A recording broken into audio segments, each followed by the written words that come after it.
In today's capsule episode, you'll flip the way you manage the feelings of your loneliness this time of year, even amongst your loved ones. Welcome to More Human, More Kind, the podcast helping parents of LGBTQ plus kids move from fear to fierce allyship and feel less alone and more informed so you can protect what matters, raise brave kids, and spark collective change. I'm Heather Hester. Let's get started. Welcome back to More Human, More Kind. I'm Heather Hester. Today is day 3 of our 12-day holiday capsule, More Human Moments for the most wonderful, complicated time of the year.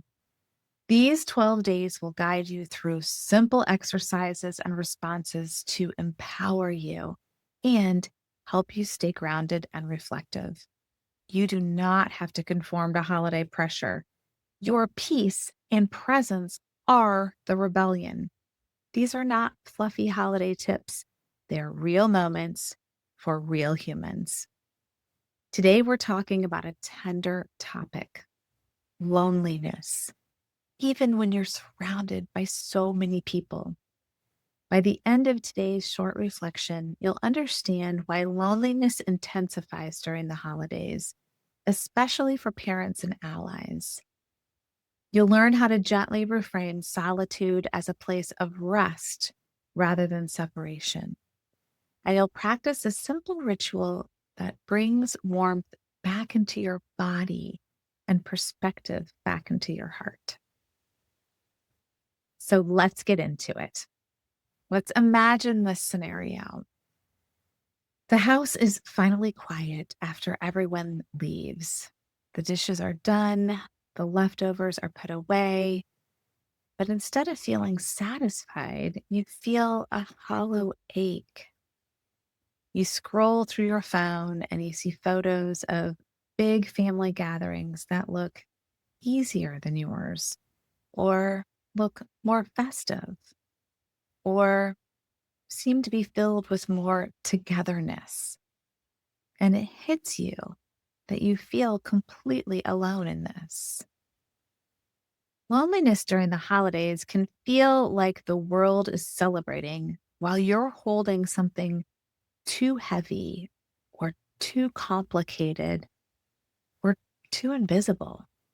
And if you're supporting an LGBTQ plus kid, sometimes it feels like you're carrying the weight of every conversation, every microaggression, every emotional state, every what if. You're on even when no one notices. You're vigilant even when it looks like you're relaxed. So, of course, you're tired. Of course, you feel lonely at times. And here's the reframe: loneliness isn't a sign that you're failing, it's a sign that you've been giving a lot. So, what if we treated moments of solitude as sacred, as an invitation to lay down the emotional labor you've been carrying, as a moment to return to yourself with gentleness? You don't need to fill the quiet, you just need to rest inside it. So, here's your strategy for today: reframe loneliness as sacred rest. See your solitude as an invitation to put down the invisible emotional labor you've been carrying. Here is your ritual for today: make a warm drink, whether it's coffee, tea, hot cocoa, whatever feels cozy to you, and then hold it with both hands. Take one deep breath and feel the warmth of the mug seep into your palms. Here's the most important part: let it remind you that comfort is allowed, even if no one else sees your effort. Next, build a 3-song playlist and call it something like My Belonging, something along those lines. Choose songs that remind you of who you are, not who you're performing to be. And let this be your daily reset. If you need a little extra, ask yourself, where can I rest today, even for a few minutes?